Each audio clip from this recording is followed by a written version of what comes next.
Tonight, we wander into a world few people ever truly notice. Somewhere, in the quiet folds of a forest that has not changed in 10,000 years, there grows a plant that no one has ever properly named. It does not call attention to itself. It does not bloom with extravagant color or reach dramatically toward the light. It simply exists. Quietly. Patiently. In the soft green shadow of older, taller things. And yet, this small and unassuming plant has baffled botanists, enchanted poets, confused explorers, and whispered through the pages of ancient manuscripts from cultures that never once met each other across thousands of miles of ocean and mountain and desert. How strange, that something so gentle could carry so much mystery. How beautiful, that something so easily overlooked could hold so many secrets inside its quiet, trembling leaves. Tonight, we are going to find it together. We are going to walk very slowly through the story of this plant, through ancient forests and monastery gardens, through the notebooks of long-dead scientists and the dreams of people who pressed its leaves between the pages of books that now rest in libraries no one visits anymore. We are going to breathe in its faint, green scent, and let its quiet mystery settle over us like a soft blanket on a cold and starlit evening. There is no rush tonight. The world outside can wait. The noise and the brightness and the endless movement of the waking day can all gently fade, as we step, together, into this old and leafy and wonderfully mysterious story. Perhaps, by the time we reach the end of this journey, you will be somewhere very deep and very peaceful. Perhaps you will have drifted softly into sleep, cradled by the slow and gentle unfolding of a story that has been waiting, quietly, for a very long time to be told. So, let us begin. Before we step any further into this soft and leafy world, if you find yourself drawn to these gentle journeys through nature, mystery, history, and sleep, you are warmly invited to leave a quiet like, or perhaps to subscribe, so that future stories can find their way to you in the evenings when you most need them. And if you feel moved to share where you are listening from tonight, whether it is a warm bed in a rainy city, or a quiet room somewhere far away, or a corner of the world I have never imagined, please do leave that in the comments below. I find such things quietly wonderful. Now, softly, let us go. Imagine, if you will, a forest in the very early morning. Not the dramatic kind of forest, with ancient gnarled oaks twisting toward a stormy sky. No. This is a quieter forest. A softer one. The kind where the light arrives slowly, filtering through layer after layer of leaf and branch, so that by the time it reaches the forest floor it has become something entirely different from sunlight, something more like a memory of light, a gentle golden suggestion that the world outside still exists. The ground here is soft. Centuries of fallen leaves have built it up into something almost like a carpet, rich and dark and faintly fragrant, alive in ways that are too slow and too small for us to perceive directly. If you were to kneel down and press your hand gently into it, you would feel a faint warmth, the warmth of 1,000 invisible processes happening all at once, all of them quietly, all of them without the slightest urgency. And there, in a small clearing where the light falls a little more fully than it does in the surrounding shade, grows a plant. It is not immediately remarkable. Perhaps you would walk past it. Perhaps your eye would slide over it in search of something more colorful, more obviously interesting, more willing to demand your attention. Its leaves are a soft, deep green, not the bright, almost aggressive green of new growth, but the settled, contemplative green of something that has been here for a long time and intends to remain. Its stems are slender, slightly furry to the touch. Its flowers, when they appear at all, are small and pale and easy to miss, little white or cream-colored things that open only briefly and then close again, as though they are guarding something. And they are, in a way, guarding something. Though what that something is, precisely, has occupied the minds of curious people for an extraordinarily long time. The plant has many names. That, in itself, is a kind of mystery. A plant with many names has usually been noticed by many different people, in many different places, over many different centuries, and the fact that so many of them felt compelled to give it a name suggests that something about it caught their attention, even when they could not quite say what. There are plants in the world that botanists have catalogued precisely, assigned to their proper families and genera and species, measured and photographed and filed away neatly in the great library of human knowledge. And then there are plants like this one, which seem to resist that kind of tidy categorization, which slip away from certainty as quietly and persistently as water slips through fingers.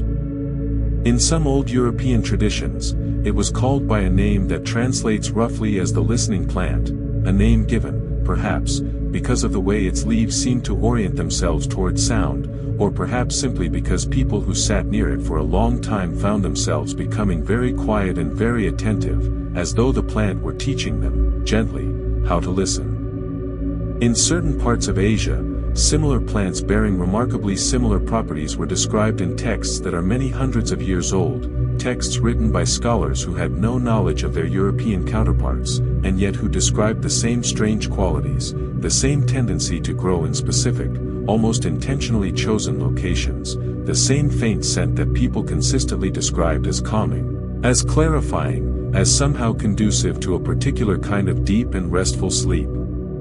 In the traditions of indigenous peoples in the Americas, botanical records and oral histories speak of a plant that healers used not as medicine, exactly, but as a companion, something to be kept nearby during sleep, during ceremony, during the long and careful work of remembering dreams. The word used for it in one language translates beautifully as something like the green helper of the night, which is perhaps the most evocative name any plant has ever been given. And yet, for all these names, for all these references across so many cultures and centuries, the plant itself has never quite been pinned down. There are theories. There are candidates. There are botanical samples in old collections that some researchers believe might be the thing being described, but no consensus has ever been reached. The mystery plant remains, appropriately enough, a mystery. Tonight, we are not going to solve that mystery. That would be too sudden, too bright, too much like waking up rather than drifting off. Instead, we are going to wander through it. We are going to let the mystery be what it is, a soft and leafy labyrinth, full of interesting turnings and quiet revelations, the kind of place you explore not to reach a destination but simply because the walking itself is pleasant. So let your breathing slow a little now. Let your body settle into wherever it is that you are resting. The forest is still here, around us, the soft ground, the filtered light, the small and quietly watchful plant in its clearing. We have all the time in the world. The night is long and gentle, and the story has only just begun. Perhaps, if you close your eyes very softly, you can almost smell it, that faint green scent, complex and calming, neither sweet nor sharp, but something in between. Something that reminds you, obscurely, of somewhere you have been before. Somewhere peaceful. Somewhere that felt, quietly, like home. Long before there were names for things, there were things. The plant had been growing in that particular way, slowly, quietly, in the filtered light of old forests, for a very long time before any human being came along to notice it. In fact, if we were to travel back far enough, past all recorded history, past the first farming settlements and the first cities and the first tentative attempts by human beings to organize the world into something manageable, if we were to travel back to a time when the land looked quite different, when the forests were older and denser and covered far more of the earth than they do today, we would find plants very much like this one already living their slow, unhurried lives in the undergrowth. Plants, as a general matter, do not experience time the way we do. This is a thought worth sitting with for a moment, in the quiet dark of a late evening. A plant does not perceive the passing of a day as a sequence of distinct moments. It does not wait, impatiently, for morning. It does not feel the afternoon drag. It simply responds, to light, to temperature, to moisture, to the chemical signals arriving through its roots from the soil and from the other plants around it. It is, in a sense, always entirely present.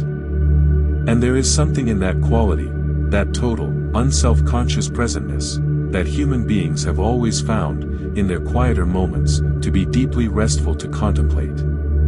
The earliest written references to plants matching the description of our mystery subject come from texts that are, in the world of botanical history, remarkably old.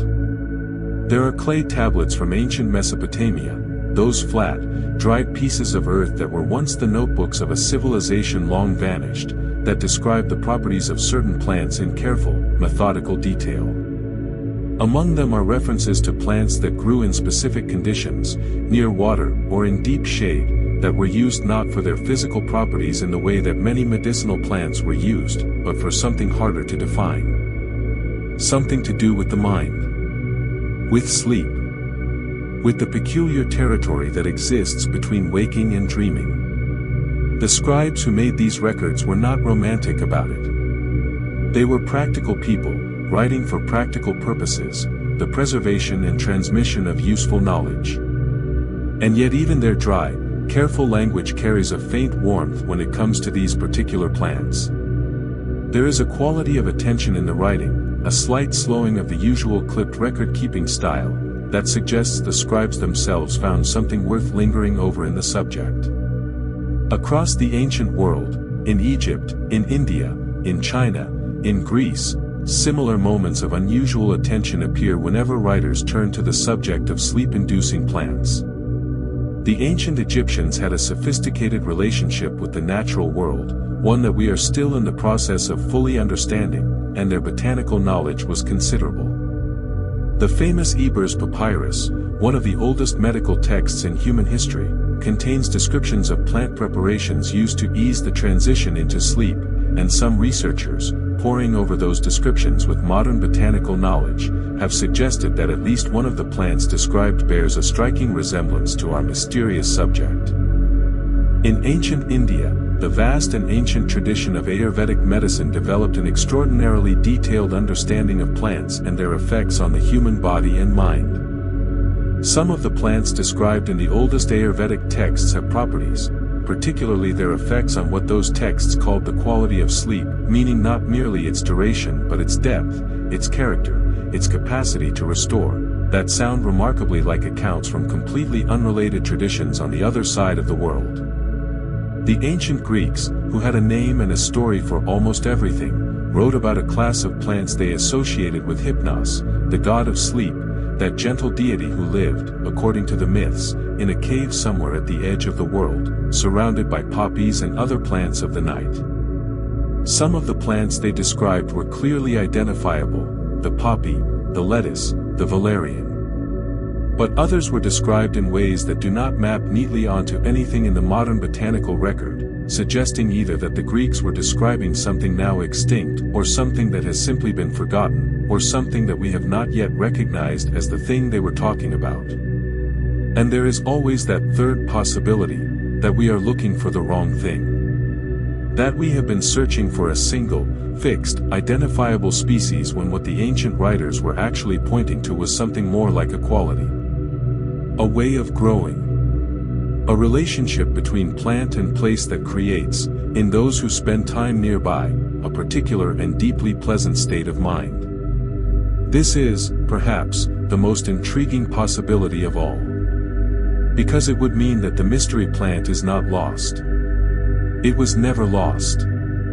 It has been here all along, in every forest, in every quiet green corner of the world, waiting patiently, as plants do, for someone to slow down enough to notice. The origins of this story, then, are very old and very wide. They stretch across continents and centuries, through the minds of people who had nothing in common except this: they had, at some point, been quiet enough to notice something growing.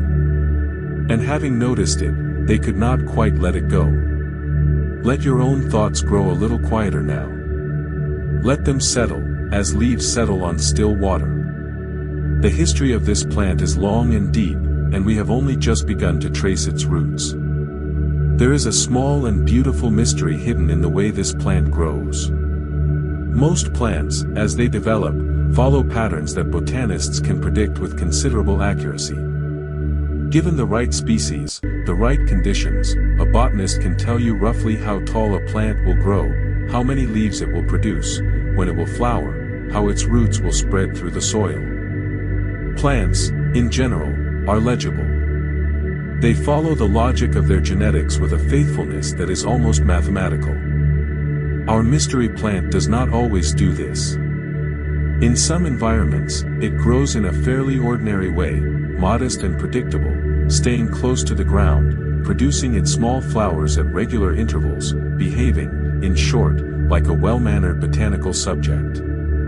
But in certain conditions, certain very specific combinations of soil composition and light quality and the particular microclimate that develops in sheltered, ancient corners of the landscape, it does something that observers have consistently noted and never quite explained. It grows in spirals. Not the casual, approximate spirals that many climbing plants produce as they reach for support, but precise, almost geometrically exact spirals, the kind that mathematicians associate with the Fibonacci sequence, that sequence of numbers in which each number is the sum of the two before it, and which produces, when rendered as a spiral, shapes so pleasing to the eye that human beings across all cultures have found them beautiful without always knowing why. The shell of a nautilus. The head of a sunflower. The galaxy as seen from a sufficient distance. When field researchers first began noting this unusual growth pattern in specimens they believed to be related to the mystery plant, there was considerable excitement. The Fibonacci spiral in plant growth is not, in itself, extraordinary. It appears in many species, and is explained by the mathematics of optimal packing and light capture.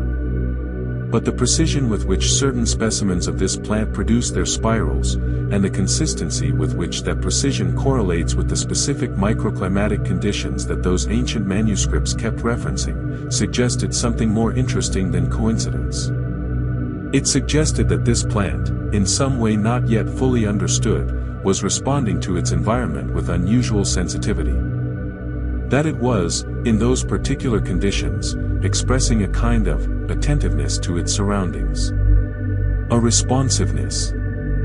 As though it were not merely growing according to a fixed genetic program but actively engaging with the specific qualities of the place in which it found itself. Whether this is really what is happening, whether this is a meaningful observation or an interesting seeming pattern that would dissolve under proper statistical scrutiny, remains uncertain. The research is ongoing, in the quiet and unhurried way of research that does not have industrial funding or commercial urgency behind it, research conducted by people who are drawn to the question not because it is profitable but because it is genuinely interesting. There are other hidden qualities, too. The scent, for instance. The faint scent of this plant, that complex, calming, difficult to describe aroma that people across cultures and centuries have consistently associated with rest and with a particular quality of mental quiet, has been the subject of some careful chemical analysis. And the results, while not dramatic, are intriguing. The plant produces a combination of volatile compounds, the airborne chemical molecules that give plants their characteristic smells, that is unusual in its complexity. Most plants have a relatively small number of dominant aromatic compounds. This one has many, in carefully balanced proportions, and the overall effect of the combination is something that laboratory tests on human subjects have shown to have measurable effects on brain wave activity, specifically, on the kind of slow, gentle, undulating brain waves that are associated with the early stages of sleep. This is not entirely surprising. There are many plants with aromatherapeutic properties that have been verified by modern research, lavender and chamomile and vetiver among them. What is slightly surprising is the subtlety of the effect. Most aromatic sleep aids work by suppressing alertness, by essentially dimming the attentional systems of the brain. This plant appears to work differently, not by making the mind less active, but by making it more gently active, more freely associative, more inclined toward the soft, wandering thoughts that characterize the borderland between waking and sleep. In other words, it does not knock you out. It invites you in. There is something quite beautiful about that distinction, if you sit with it quietly for a moment. The difference between something that forces sleep and something that makes sleep feel like a pleasant destination. The difference between a door slamming and a door swinging open on gentle, well-oiled hinges, revealing something soft and warm and welcoming on the other side. Perhaps that is part of why so many cultures, independently, found this plant worthy of note. Not because it was powerful, in the way that some medicinal plants are powerful, acting on the body with force and speed and sometimes uncomfortable precision. But because it was gentle. Because it worked with the mind rather than upon it. Because it was, in some hard-to-define way, a kind companion in the long, strange hours of the night. Rest in that thought for a while. Let it settle over you, slowly, like a thin morning mist settling over quiet water. For as long as there have been people who noticed this plant, there have been people who incorporated it, quietly and naturally, into the fabric of their daily lives. In the medieval monastery gardens of Europe, those walled, geometric, intensely cultivated spaces that were, among other things, the pharmaceutical laboratories of their time, certain herbalists kept plants matching our description in the sections of the garden reserved for plants associated with the night and with sleep. The monks and nuns who tended these gardens were, for the most part, deeply practical people. They grew what was useful. And among the useful things, alongside the better documented sleep herbs, were plants that the record sometimes described simply as companions, herbs kept not for any specific medicinal preparation but because experience had shown that their presence, in the sleeping quarters, in the infirmary, in the quiet places where the sick and the weary rested, seemed to help. What exactly that help consisted of was not always specified. Medieval medical records are, to the modern eye, a fascinating mixture of careful observation and frameworks that we no longer accept. But strip away the framework, look only at the observations, and certain things emerge with surprising clarity. People rested more deeply. Dreams, reportedly, were more coherent, less disturbing, less fragmented, less likely to produce the kind of nocturnal agitation that was then, as now, a familiar affliction of troubled minds. The quality of the rest, as described by those who had access to it, was different. Better. More like the rest that the body actually needs. In the domestic sphere, in ordinary houses, in the rooms where families lived and slept and dreamed, there are records, in certain parts of Europe and Asia, of a practice of bringing specific plants indoors for the winter, not because they required shelter, some of them were hardy enough to survive outside, but because their presence indoors was considered beneficial. Small bundles of dried herbs hung near the bed. Potted specimens placed on windowsills. Little sachets of dried leaves tucked inside pillowcases or beneath mattresses. These practices are not unique to any one culture, they appear, in various forms, in domestic records from China, from Japan, from India, from Persia, from medieval Europe, from West Africa. Which suggests not that these traditions were connected, but that the underlying observation, that certain plants seem to encourage good sleep simply by being nearby, was one that human beings kept making, independently, everywhere they lived. In certain indigenous traditions in the Americas, the relationship with the mystery plant, or its local equivalent, was more ceremonial in character. Plants were not merely useful objects in these frameworks but participants in a broader web of relationships, living things with their own purposes and their own proper ways of being engaged. Gathering the plant was done carefully, with attention and with acknowledgement. Its use was not casual. It was part of a practice, a considered, intentional practice of preparing the body and mind for the particular kind of consciousness that deep sleep requires. What strikes me, looking at all of these different traditions from different times and places, is not their diversity but their convergence. Despite the vast differences in language and culture and cosmology, despite the fact that these people would have been unable to communicate with each other and had no knowledge of each other's practices, they were all arriving at the same basic conclusion, that this particular kind of plant, in this particular kind of relationship with human sleeping, produced something valuable. something worth preserving, something worth passing on. And they did pass it on. The knowledge moved through families, through communities, through the long chains of teaching and learning that connect generations across time. Grandmothers told daughters. Healers instructed apprentices. Monks annotated manuscripts for the monks who would come after them. The knowledge, fragmented and imprecise and wrapped in the language and beliefs of each particular culture, nevertheless survived. It is still here, in a sense. In the faint memory of old practices. In the instinct, which many people have without knowing its origin, to keep a plant by the bedside. In the sense, which some people report very distinctly, that certain green spaces, certain quiet corners of gardens, certain particularly still and ancient-feeling forest clearings, have a quality that is deeply, almost inexplicably calming. Something about the air. Something about the light.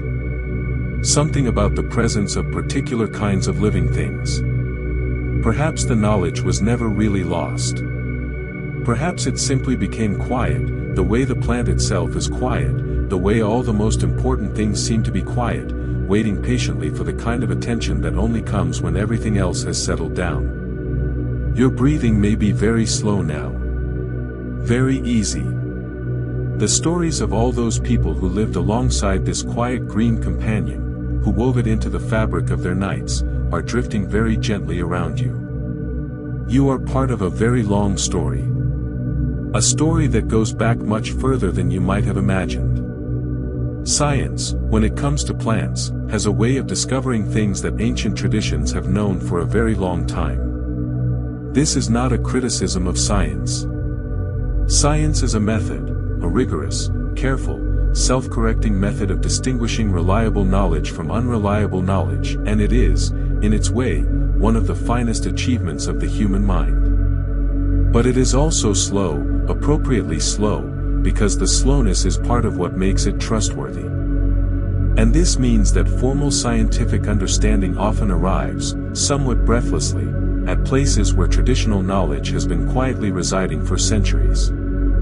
The relationship between plants and sleep is one such area. For most of the modern era of scientific research, roughly the past 150 years, the study of sleep itself was considered a somewhat marginal scientific concern, and the plants that might influence sleep were even further from the center of attention. Sleep was something that happened, automatically, to healthy bodies. Understanding it was interesting but not urgent.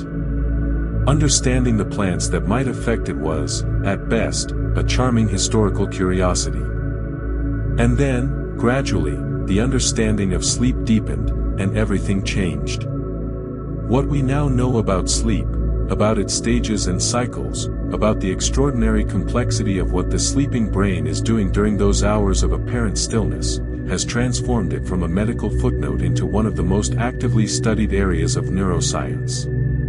We know that sleep is not a simple state of rest but a dynamic, active process, a nightly program of maintenance and repair, of memory consolidation, of emotional processing, of neurological restoration so fundamental that its disruption affects virtually every system in the body and every function of the mind.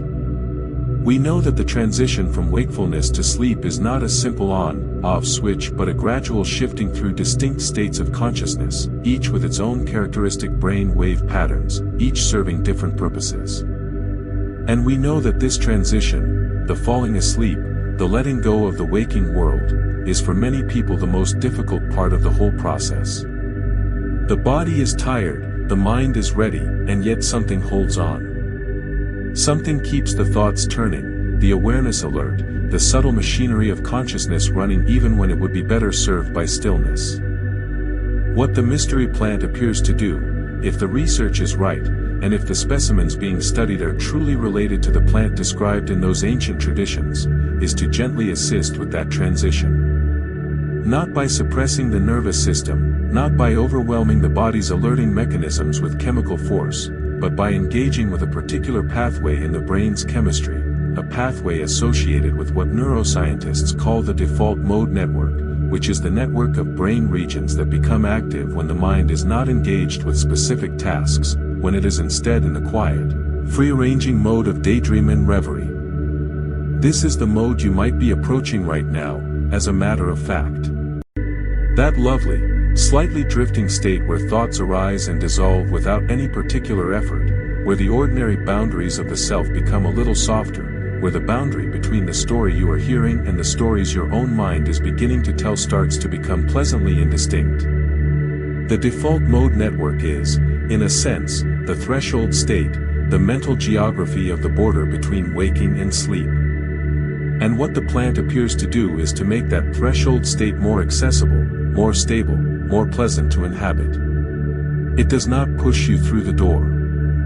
It simply makes the door feel more inviting. There is one other strange discovery worth mentioning, because it is among the most unexpected and in some ways the most beautiful. Researchers studying the chemistry of this plant's volatile compounds, the aromatic molecules that give it its distinctive scent, found something peculiar.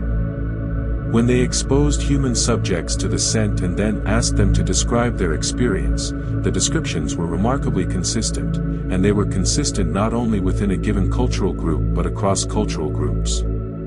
People from very different backgrounds, who had never encountered each other and had no shared reference for the plant or its traditions, used remarkably similar language to describe what the scent made them feel. Peaceful. Safe. As though remembering something from a long time ago. As though coming home, or as though home was somewhere very close. There is a theory, speculative, as all the most interesting theories tend to be, that this consistency reflects something very old in human neurology. That the particular combination of compounds this plant produces engages with olfactory receptors that have not changed significantly in a very long time, and that the association between that combination and the feeling of safety was formed long before recorded history, in the forests, perhaps, where our ancestors sheltered and slept, surrounded by exactly these kinds of plants, in the long and quiet nights that preceded all of this. Perhaps the plant is, in some deep and chemical sense, a reminder. A message from a time when the world was darker and quieter and, in its way, simpler. A message that says, you are safe here. You can rest now. The forest is still around you. Let us go a little deeper now. Let the forest grow thicker around us, and the light a little dimmer, and the story a little older. There are places in the world where the mystery plant, or its closest relatives, the plants that share its qualities and its quiet disposition, grows in such abundance and in such specific, consistent conditions that they have become, over time, places with reputations. Not famous places. Not places you will find in guidebooks or on popular hiking trails. Quiet places. Known only to those who know them, passed down the same way the knowledge of the plant itself was passed down, quietly, carefully, between people who trusted each other. There is such a place, reportedly, in a valley in the mountains of a country whose name I will not specify, because the people who tend to it prefer that it remain unnamed. The valley is accessible only by foot, and the walk takes several hours through terrain that is challenging enough to discourage casual visitors. At the far end of the valley, where the slope levels out into a broad, flat meadow before rising again toward the higher peaks, there is a stand of old trees, very old, centuries old, their bark thick with lichen and moss and all the patient accumulations of time. And beneath those trees, in the soft and complicated light that filters through their canopy, grows a dense population of the mystery plant. People who have been to this place, and they are not many, but they are real, and their accounts are consistent, describe arriving there and feeling, quite quickly, a particular kind of quiet settle over them. Not the ordinary quiet that comes from distance from noise, though that is part of it. Something more than that. A quality of attention. A slowing. A sense that the usual urgency and restlessness of the waking mind had been gently set aside. One botanist who visited the site wrote about it in her field journal in terms that are, by the standards of scientific writing, unusually personal. She described sitting down among the plants, intending to take notes and measurements, and finding that she could not, quite, bring herself to write anything for some time. Not because she was distressed or unwell, but because the quality of the experience seemed to resist documentation, seemed, somehow, to require simply being present in it rather than translating it into language. She wrote, eventually, "I feel as though I have been here before. I feel as though this is what rest was supposed to feel like, before we forgot." There is a long tradition of such experiences in the literature surrounding this plant. Something about certain gatherings of it, in certain conditions, produces in the people who enter that space a quality of awareness that is simultaneously more alert and more relaxed than usual. The herbalist and writer Richard Mabey, whose beautiful book about plants and their relationship to human well-being touches, at several points, on phenomena very like the ones we are describing, uses the phrase, "the deep attention of the forest," to describe a similar quality. The way that being in certain kinds of natural spaces seems to engage a mode of perception that is quieter and more receptive than the usual hurried scanning of the waking mind. This quality, whatever we call it, whatever its mechanism, is something that the mystery plant seems to reliably produce, or reliably be associated with.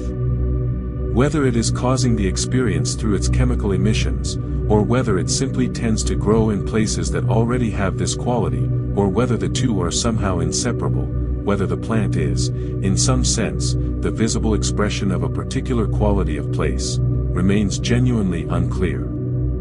But there are similar reports from other locations. From a particular stretch of old-growth forest in the Pacific Northwest of North America, where naturalists have long noted an unusual quality of stillness and where, it turns out, several plant species related to our mystery subject grow in dense concentrations. From certain ancient gardens in Japan, where the careful placement of plants is understood to create specific qualities of experience and where traditions of plant selection have been refined over centuries. From a small and obscure nature reserve in southern Africa, where indigenous healers have long practiced their craft in the presence of a small-leaved ground-hugging plant with a scent that visiting researchers have independently compared, again and again, to descriptions in the old manuscripts. The geography of the mystery plant is, it turns out, the geography of quietness. It grows where the world is softest, where the light is most filtered and most gentle, where the air moves slowly and the sounds are old, wind in old leaves, water over old stones, the unhurried music of a world that has not been in a hurry for a very long time. Soften your own breath now. Let it find its natural rhythm, that rhythm that does not require any effort to maintain, that rhythm your body knows without being told. The forest around you is one of those quiet places. You are already there. Every good mystery has, at its heart, a question that cannot quite be answered. Not a question that resists answering because the information is unavailable, but a question that resists answering because the very act of answering it would change its nature. Would make it something else. Something smaller, perhaps, or something with harder edges than the original question deserves. The central question about the mystery plant is not a scientific one, exactly. It is more like a philosophical one. It is this: is the plant doing something to the people who encounter it, or are the people who encounter it doing something, themselves, something they perhaps needed to do, and finding, in the plant's quiet presence, the permission to do it? In other words, is the peace that people find in the presence of this plant coming from the plant, or from themselves? The answer, in all likelihood, is neither, or both. There is a word in botany and ecology that captures something of what I mean: mutualism. A mutualistic relationship is one in which two different organisms both benefit from their interaction. The clearest example most of us know is the relationship between bees and flowering plants. The bees get nectar and pollen, the plants get pollinated. Neither party is doing something for the other, exactly. They are participating in a relationship that benefits both, a relationship that has been refined over millions of years of coevolution into something very nearly perfect. The relationship between this plant and the humans who rest near it might be something like that. Not the plant acting on passive humans, and not humans projecting peace onto a neutral plant, but a genuine interaction, the plant releasing its complex, ancient chemistry, the human nervous system responding with something very close to recognition, both parties finding, in the encounter, something they needed. Something that made them, in their different ways, more completely themselves. There is also a deeper layer to the mystery, one that does not involve chemistry at all. It involves time. The mystery plant, or the tradition of noticing and valuing and living alongside it, has survived for a very long time. Many things have not survived for a very long time. Knowledge is fragile. Traditions are fragile. The threads connecting one generation's understanding to the next are thin and easily cut. And yet this knowledge, incomplete and imprecise as it is, persisted. It moved across centuries and across the enormous cultural disruptions that those centuries contained: wars, plagues, conquests, the collapse of civilizations, the extinction of languages. It survived. Why? What was it about this particular knowledge, the knowledge of this quiet, unassuming, easily overlooked plant, that made people hold on to it so carefully, when so much else was lost? Perhaps because it was useful in a very fundamental way. Not useful in the way that knowledge of agriculture is useful, or knowledge of medicine, or knowledge of construction, urgently, visibly, measurably useful. But useful in a quieter way. Useful in the way that anything is useful that helps human beings endure the nights, which are long and sometimes frightening, which are the territory of dreams and fears and the particular kind of helplessness that comes with having a complicated mind that cannot stop thinking. Every era has its version of that helplessness. Every generation has its version of lying awake in the dark, unable to let go of the day, unable to find the soft edge of consciousness where sleep begins. The technology changes, the concerns change, but the fundamental experience of the restless, wakeful night has not changed very much in a very long time. And into that experience, the mystery plant has been consistently, quietly, persistently offering the same thing, a gentle invitation. A faint chemical suggestion that rest is possible. That the mind can let go. That the forest is still around you, and you are safe. That is a small and beautiful mystery. Not the kind that demands resolution. The kind that deserves to be sat with, gently, in the quiet hours before sleep. Let it settle over you now like something soft and green and faintly fragrant. Let the question rest, unanswered and unhurried, in the comfortable dark. There is a particular quality to knowledge that has been lost. It is not the quality of absence. Lost knowledge is not simply not there, it leaves traces, faint impressions in the things that remain, the way a river that has changed its course still leaves its old path visible in the landscape as a slight depression, a line of different colored soil, a row of trees that grew along a bank that no longer exists. The lost knowledge surrounding the mystery plant has left exactly these kinds of traces. In the herbal manuscripts that survive from medieval Europe, there are pages that are clearly excerpts from older texts, texts that no longer exist, and in those excerpts there are references to practices and properties and particular uses for sleep-related herbs that do not quite match anything in the current botanical record. The manuscripts were copied by scribes who did not always understand what they were copying, which is how ancient texts tend to survive, through chains of partially comprehending transcription, each link a little less certain than the one before, until the original voice becomes a whisper and then a silence. In the great herbarium collections of the world, those vast archives of pressed and dried plant specimens that universities and botanical gardens have been building since the Renaissance, there are specimens that cannot be definitively identified. Plants gathered by collectors who noted their location and, sometimes, their local names and uses, but who either did not recognize them as botanically significant enough for full documentation or whose notes have been separated from the specimens over centuries of archival reorganization. Some of these unidentified specimens bear descriptions that researchers have noted, quietly and without making too much of it, bear resemblance to the plant in our story. There is something deeply moving about those specimens, when you think about them. A plant, gathered perhaps 300 years ago, by hands that are long gone, from a place that may or may not still look the way it did then, pressed flat and dried and placed in paper, archived in a box, stored in a drawer in a building that the person who gathered it never imagined. The plant is still there. Its chemistry has been preserved, partially, in that flattened state.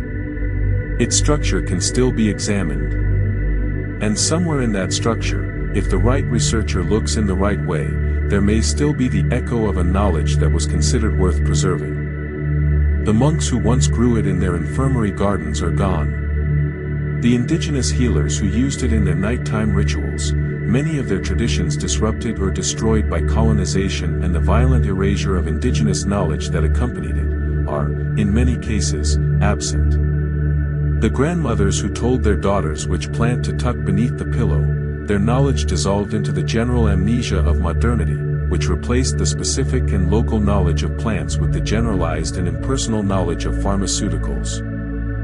And yet the plant is still growing. In those quiet corners of old forests. In the sheltered valleys. Beneath the old trees. Still producing its faint, complex, ancient chemistry. Still doing whatever it has always done. Still waiting, with the patience that is perhaps the most characteristic quality of plants, for someone to come and be still enough to notice.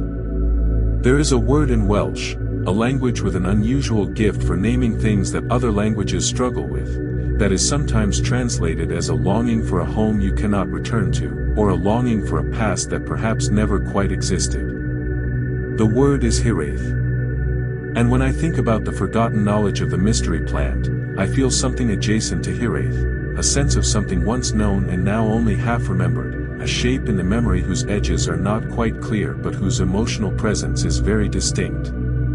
Perhaps you feel something like that too, in these quiet hours. That faint and not unpleasant melancholy of the late evening, when the mind turns, unbidden, toward things that are past or distant or simply out of reach. The mystery plant, in its way, seems to invite that quality of feeling, that gentle, reflective, slightly nostalgic state that is, for many people, the natural antechamber of sleep.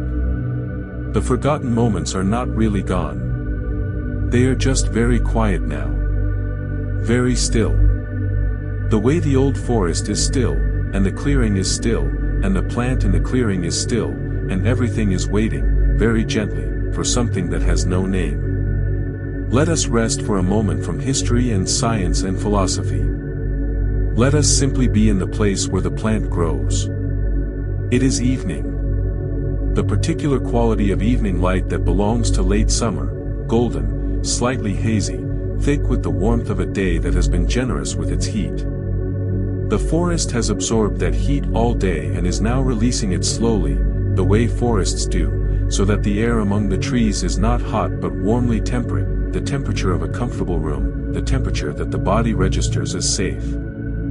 The sounds are layered in that way that natural sounds always are, when you are listening properly. Closest, the faint rustle of leaves in the light breeze that has begun to move as the day cools, a sound so soft it is barely distinguishable from the general quality of silence. A little further, the distant, intermittent calling of birds settling for the night, not the busy, purposeful calling of daytime, but something slower, more conversational, less urgent. Further still, the sound of water, very faint, a stream somewhere in the middle distance doing what streams have always done, quietly and without fuss. The light is falling. That is perhaps the most beautiful thing about evening in a forest, the way the light falls not all at once but in stages, the forest cooperating with the sun in a kind of slow and graceful farewell. The highest leaves still catch the last of the direct sunlight. The middle canopy is in a rich, golden shadow. The forest floor, where the plant grows, is already in a cool and gentle dark, and the plant's leaves have taken on a faint, silvery quality in the dimness, the particular luminosity of dark green things in low light, a quality that painters have always struggled to capture and have never quite managed. The scent is stronger in the evening. This is something that people who have spent time near the mystery plant consistently report, that its fragrance deepens and becomes more complex as the temperature drops, in the way that perfume behaves on warm skin. The daytime scent is subtle, easily missed. The evening scent is something different, richer, more layered, with something almost woody beneath the green freshness, something almost sweet beneath the woody. It is the kind of scent that is less perceived than absorbed, that enters not just through the nose but through something larger, some broader receptor that does not have a name. The stars are beginning to appear. Not dramatically, not the sudden revelation of a clear winter night in a dark landscape, but gradually, tentatively, the way the most reserved guests arrive at a gathering, one at a time, then a few at a time, until you look up and find that the sky is full of them and you are not quite sure when they all arrived. The plant does not look at the stars, of course.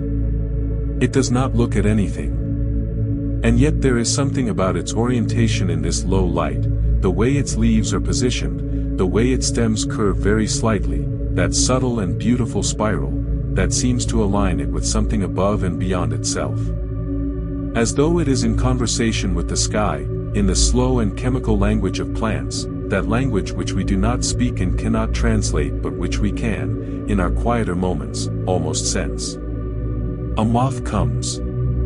Large, pale, dust-colored, landing on one of the small white flowers with a delicacy that seems at odds with its size. It is there for only a moment, feeding, perhaps, or simply resting, before lifting again and disappearing into the dimness. The flower it visited closes, very slowly, the petals drawing together as though content, as though the encounter was exactly what was needed and now it is time to be still. The night deepens around the clearing. The sounds change, the birds are quiet now, replaced by the lower register of nocturnal things, the distant percussion of a frog, the occasional soft cry of an owl somewhere in the upper canopy. The air has cooled further and carries the clean, mineral scent of dew beginning to form on leaves and grass and on the smooth, dark surface of the nearby stream. The plant is entirely still.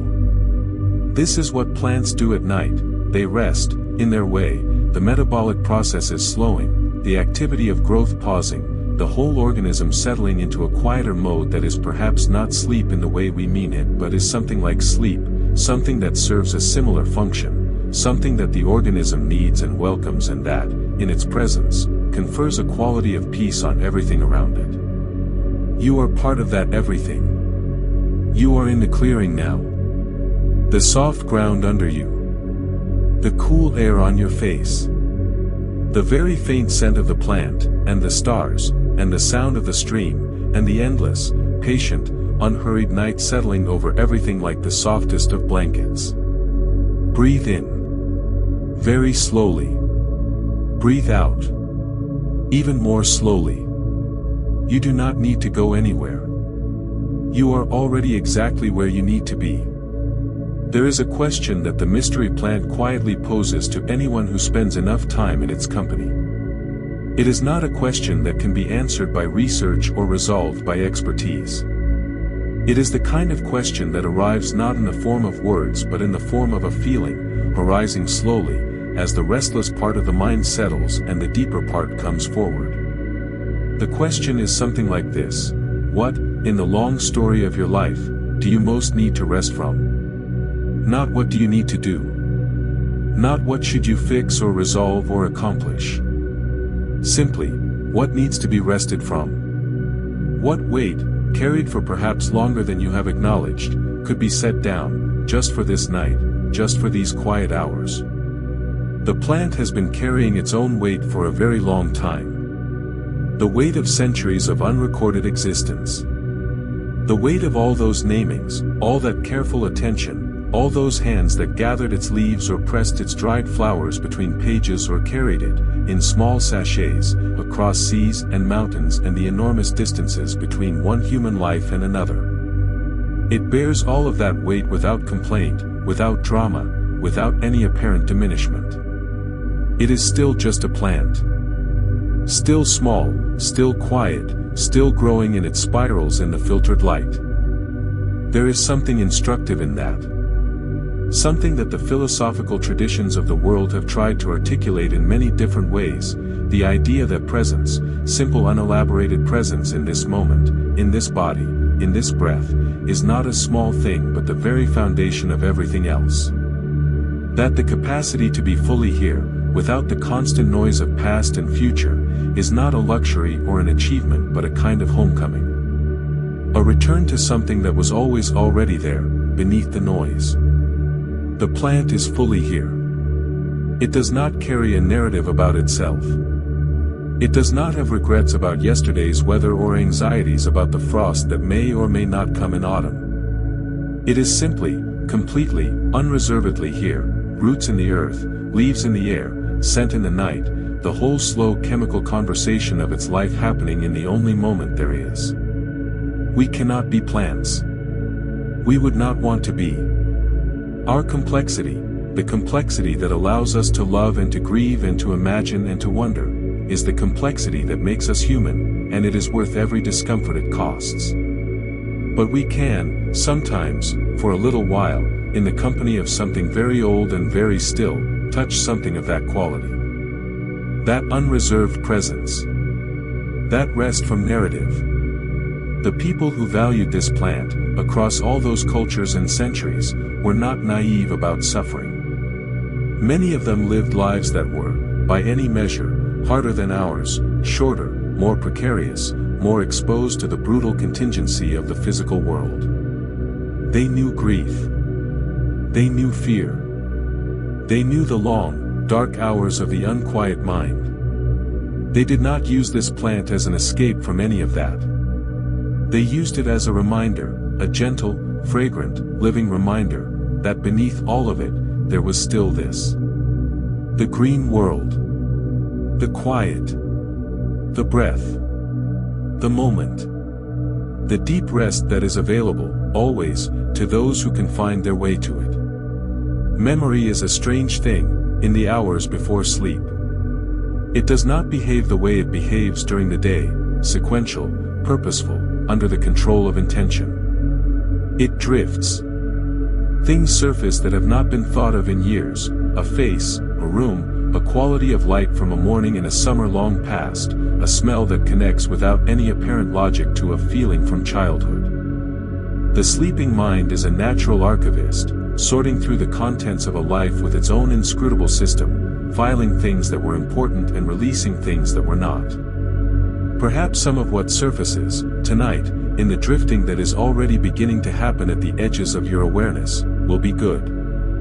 A moment of unexpected peace. A connection that mattered.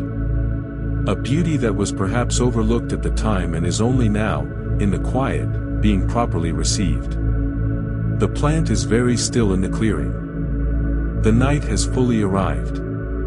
The stars are complete now, dense and very far away, doing their own ancient and incomprehensible things across distances that beggar the imagination. The world is very large. Your life is very precious. And somewhere in the space between those two facts, somewhere in the enormous, star-filled, plant-scented night, there is something very like peace. Everything is becoming softer now. The forest, the clearing, the small quiet plant with its spiral leaves and its pale flowers and its ancient, complex scent, are becoming less distinct, the way things become less distinct at the very edges of vision when the eyes are relaxed and not focusing on any particular thing. Not disappearing. Simply softening. Becoming more like feelings than like pictures. More like warmth than like sight. This is the right direction. This is exactly the right direction. The body, wherever it is resting, is perhaps already somewhere else. Perhaps the legs have become very heavy and very warm. Perhaps the arms feel distant, as though they belong to someone who is sleeping just nearby, someone who is resting very peacefully, someone whose breathing is very slow and very deep and very easy. Perhaps the boundary between you and the night, between the thinking, narrating, cataloging part of you and the simple animal warmth that you also are, is becoming, very gently, a little less distinct. The plant is still growing. Somewhere, in some quiet corner of the world, in that valley, in that forest, in that garden, it is still doing what it has always done. Growing slowly. Breathing slowly. Turning its leaves toward whatever light remains. Releasing its scent into the cool night air with a patience and a consistency that is very old and very unhurried. And across all the centuries and all the continents and all the languages and all the different names and all the different traditions, the message has been the same. Has always been the same. Has never really been anything other than this: you can rest now. The world will continue without you for these few hours. The forest will hold everything in place while you are gone. The plant will keep its quiet watch. Rest now. The light in the clearing is very soft. Almost no light at all, but not quite none. There is always some light. In any forest at night, the faint accumulated glow of stars filtered through leaves, a luminescence so subtle it registers more as a quality of the air than as light in any practical sense. And in that almost light, the plant is a shape, a presence, a texture. The gentle serration of its leaves. The faint curl of its growing tips. The small, closed flowers, pale as breath. The stream is still speaking, somewhere in the middle distance. It has not stopped for the night, because streams do not stop. They go on and on and on, over the same stones, through the same bends, with the same sound, a sound that is different every moment because the water is always different water, and yet always the same sound because the stones do not change and the pattern does not change, and the story of water and stone is one that does not need to change because it was already perfect. There is something very comforting about that. About things that continue. About the steady, unhurried continuation of the world's old stories, the stories of water and stone, of roots and soil, of stars and the long night they shine through, of plants that have been growing in quiet corners since before anyone was watching. Rest now. Rest now. The word rests in the air between one breath and the next, and it does not need to be grasped because it has already arrived, because it was always already here, in the breath, in the warmth, in the soft weight of a body that knows how to rest even when the mind has forgotten. The mind is forgetting now. Gently. The way the sky forgets the day, not erasing it, not losing it, but releasing it, letting it drift away into the larger darkness, keeping only the light that does not require sunlight, only the warmth that does not require effort. The plant is growing. Slowly. In spirals. In the patient, unhurried way of things that have no destination because they are already there, always there, in the only place there is. And now, very gently, the story is almost complete. Not because it has reached an ending, exactly. The story of the mystery plant does not end. It continues, as it has always continued, in the quiet corners of the world, in the still and dappled places where old trees shelter smaller things, where the soil is deep and dark and full of the patient slow work of centuries. The plant goes on growing. The moths go on visiting the pale flowers. The scent goes on drifting, in the evenings, through the cool air of the clearings where no one has built anything and nothing has changed in a very long time. But the story, for tonight, has come to a soft and comfortable place. A place where the questions can rest without being answered. Where the mystery can be exactly what it is, not a problem waiting for a solution, but a quality of the world, like the quality of evening light, or the quality of water, or the quality of a very old forest at the very deepest part of the night when everything has settled and nothing more is required of anything. You have traveled a long way tonight. Further, perhaps, than it might seem, through centuries and continents, through the careful observations of monks and herbalists and botanists and indigenous healers, through the slow chemistry of a plant that has been doing its quiet work since long before any of them, through forests that are older than memory and clearings that have never been given names. And you have arrived here. In this place. This soft, green, unhurried place where the breathing is easy and the weight of the day has become distant and the night is very large and very kind. The plant is near.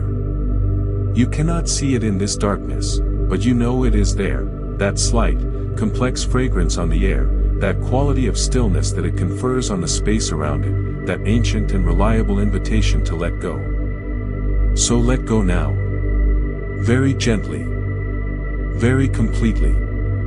Let the last of the day's thoughts drift, the way leaves drift in the current of a slow and gentle stream, not disappearing, not being lost, just moving away from the center, moving toward the edges, toward the soft dark banks where they can rest until morning. Let the forest be around you. Let the stars be above you. Let the plant be near you, growing in its quiet spirals, doing its ancient work, keeping its wordless and ancient and completely reliable watch over the sleeping world.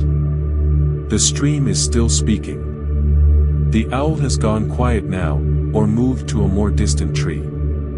The dew has settled on everything, on the leaves, on the grass, on the small pale flowers of the mystery plant, each drop containing its tiny, perfect reflection of a sky full of stars. Everything is wet and cool and still and very, very old. And you are resting. Really resting. The kind of rest that goes all the way down, through the layers of tiredness and thought and the day's accumulated weight, down to something that has no name but that the body recognizes, that deep, warm, fundamentally animal rest that is as old as life itself and that the plant, in its quiet way, has always known how to invite. The story is still here, if you need it. Drifting around you. The forest and the clearing and the evening light and the monks in their gardens and the ancient manuscripts and the researchers with their notebooks and the valley that no one visits and the plant in all its quiet, mysterious, unhurried persistence. All of it still here. All of it soft and close and completely without urgency. You do not need to hold on to any of it. It will still be here in the morning, or some of it will, and the rest will have become part of whatever quiet thing your sleeping mind decides to do with it in the hours ahead. Dreams, perhaps. Or simply deep and dreamless rest, the kind that asks nothing and returns everything. Either way is good. Either way is exactly right. The plant does not distinguish between sleeping and dreaming. It does not distinguish between rest and reverie. It simply continues, as it always has, in the darkness, in the cool, in the slow and patient growth that needs nothing from you except this, your willingness to be here, in this moment, in this breath, in this soft and very old and very green night. Breathe in. Very slowly. Breathe out. Even more slowly. You are safe. The forest is around you. The plant is near. The night is long and gentle and kind. And sleep, real, deep, restoring, ancient sleep, is very close now. Very close. Almost here. Here. And now, as this quiet journey slowly fades into the distance, as the forest settles into its deepest night, as the mystery plant continues its gentle, wordless work in the dark green spaces of the world, you can let your thoughts drift softly into sleep. If this story brought you any comfort tonight, any softness, any peace, any gentle distance from the noise of the day, you are warmly and quietly invited, when morning comes, to leave a like, or to subscribe, so that more of these gentle nighttime journeys can find their way to you. And perhaps, when you are ready for another slow and sleepy adventure, there is another story waiting, another quiet corner of the world, another old and patient mystery, another night of soft and wandering discovery. But that is for another evening. For now, there is only the forest. The plant. The stars. The slow, unhurried dark. Sleep well. Sleep deeply. Sleep as the green world sleeps, without effort, without end, surrounded by everything that is ancient and good and quietly, endlessly alive. Good night.